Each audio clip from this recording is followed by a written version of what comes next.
All right, Lakers Nation, after a hypothetical second-round exit in the NBA playoffs, the Los Angeles Lakers are reportedly evaluating all their options this offseason, and that includes navigating the trade market.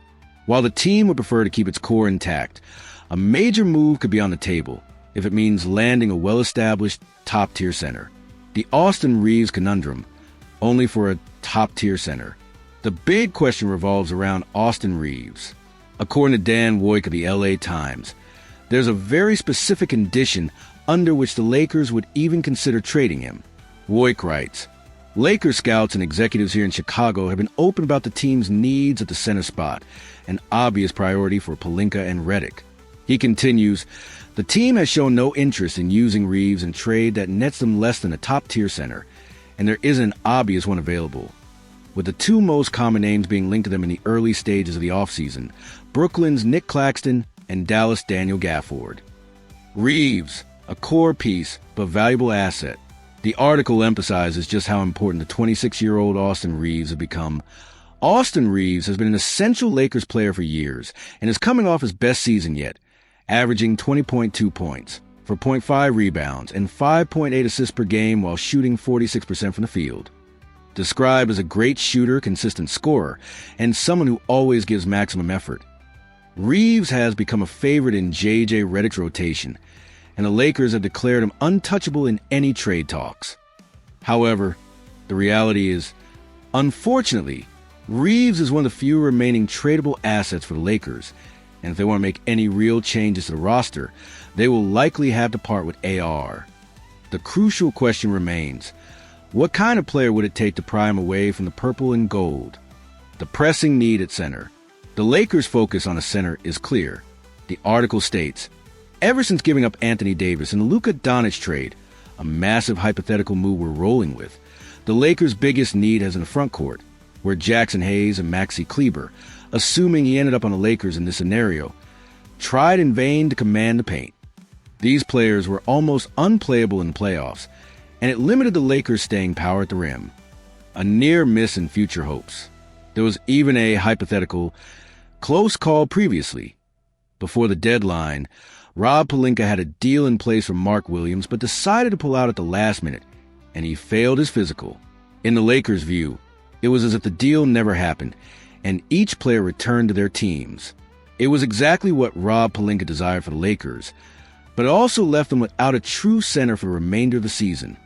Looking ahead to the 2025-26 season, the Lakers will need help at the center position if they want any hope of winning the title. The piece argues that while the cost will be high, the Lakers cannot ignore the opportunity to address one of their biggest needs. Potential targets mentioned. Nick Claxton, Brooklyn Nets, a name that has surfaced in trade talks, but it remains to be seen if Austin Reaves would be enough to meet the Nets' demands. Daniel Gafford, Dallas Mavericks, or wherever he is in this current hypothetical, another popular trade target, and his previous experience with Luka Doncic would certainly ease a transition to the Lakers. His defensive energy and versatility would make him an ideal fit for the offense, but it seems many teams will be eyeing his services this summer. Other possibilities. The Lakers could also make a play for centers like Brook Lopez, Mitchell Robinson, or even Jonas Valanciunas if they are willing to pay the price. The bottom line on Reaves. The article concludes by reiterating the Lakers' stance. Regardless of how the summer unfolds, the Lakers will not give up Reaves easily, as they view him and his teammate Luka Doncic as the future of the franchise. Questions to the fans. Is trading Austin Reaves, even for a top-tier center, the right move for the Lakers? Which center out there would you be willing to see Reaves traded for? Is Claxton or Gafford enough? How critical is it for the Lakers to land a dominant center to pair with LeBron and Luka? Do you agree that Reaves and Luka are the future of the franchise, making Reaves nearly untouchable? It's clear the Lakers have a high bar for any Austin Reaves trade. Let us know your thoughts on this situation in the comments below. All right, Lakers Nation, the search for a starting center is reportedly reaching a fever pitch, and the question is, just how desperate are the Los Angeles Lakers? A new trade proposal from Clutch Points suggests a blockbuster move that would bring Rudy Gobert to LA, but it would cost him dearly. The Gobert to Lakers trade proposal. With the Minnesota Timberwolves, hypothetically, Eliminated in the Western Conference Finals for a second straight season, the article speculates whether Rudy Gobert could hit the trade block. The proposed deal looks like this. Los Angeles Lakers receive Rudy Gobert, Josh Minot. Minnesota Timberwolves receive Austin Reaves, Gabe Vincent, Maxi Kleber, assuming he's on the Lakers in this scenario. Why the Lakers would hypothetically do it? Desperation for a big man. The article highlights the Lakers situation. It's well known that the Los Angeles Lakers are desperate for a starting center. Post-Doncic trade void. The Lakers pulled off a true heist on the Dallas Mavericks before the NBA trade deadline by trading Anthony Davis for Luka Doncic. The Slovenian point guard is set to be one of the best players in the NBA for the next decade or more, while Davis, despite his talent, is past his prime and has struggled with injuries in recent years. Consequences. Despite the deal being a great one for Los Angeles, it left the team with little depth at the center position. They were forced to use Jackson Hayes, a career backup, as well as wings like Rui Hachimura and Jared Vanderbilt at the 5 spot during the playoffs. Ultimately, this resulted in the team being eliminated in the very first round against the Timberwolves. Note, the intro paragraph of the article says WCF elimination for mini. This part says Lakers lost a mini in R1.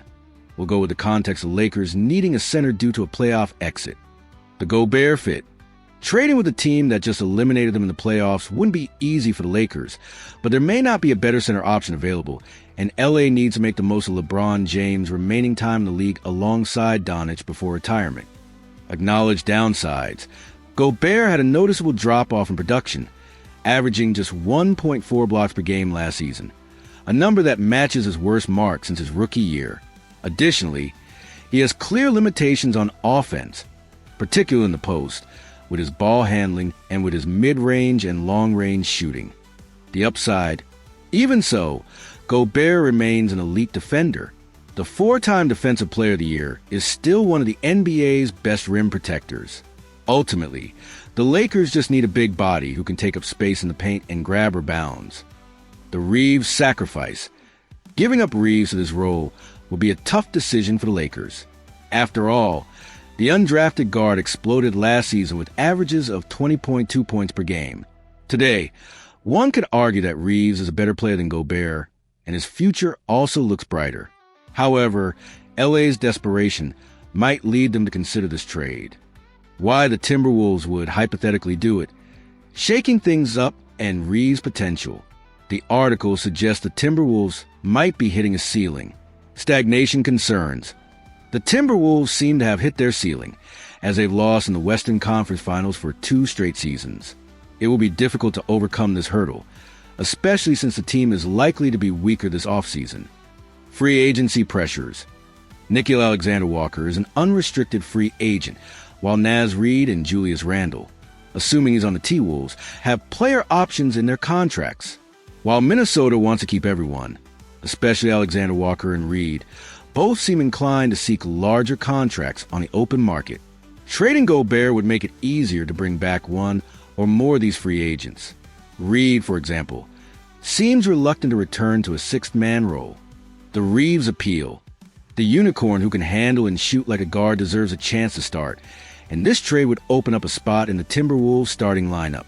Additionally, the team needs more perimeter depth and another player capable of sharing the offensive load with Anthony Edwards. Reaves is more of a shooting guard, SG, but could take over playmaking duties when Mike Conley inevitably retires. Reaves' star potential. Reaves is an elite shooter and has also excelled as a playmaker. The Oklahoma product had great numbers last season and was even better when he didn't have to share the court with LeBron or Doncic. He could develop into a legitimate superstar alongside Edwards in Minnesota. Defensive outlook.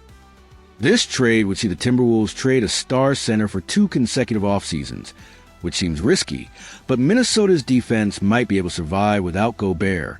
Edwards, Jaden McDaniels, Jalen Clark, and Alexander Walker, if he returns, are all elite perimeter defenders. The big picture, a gamble for both sides. Lakers. The Lakers gave up depth at center this year, but it was still worth it as they now have Doncic for the future. Trading Reaves for Gobert would be another significant gamble on a specific need. Timberwolves. The Timberwolves might end up feeling the same way if they make this trade for Reaves. And if the deal results in Reed re-signing, Minnesota might finally take the next step and reach the NBA Finals next season. Questions to the fans. Is Rudy Gobert, even with his defensive accolades, worth Austin Reaves, Gabe Vincent, and Maxi Kleber for the Lakers? Are the Lakers desperate for a center? Could Austin Reaves truly become a superstar alongside Anthony Edwards in Minnesota? Which team says no to this deal first? This is a high-stakes proposal. Let us know what you think in the comments. Would this move make the Lakers instant contenders, or is the price too steep?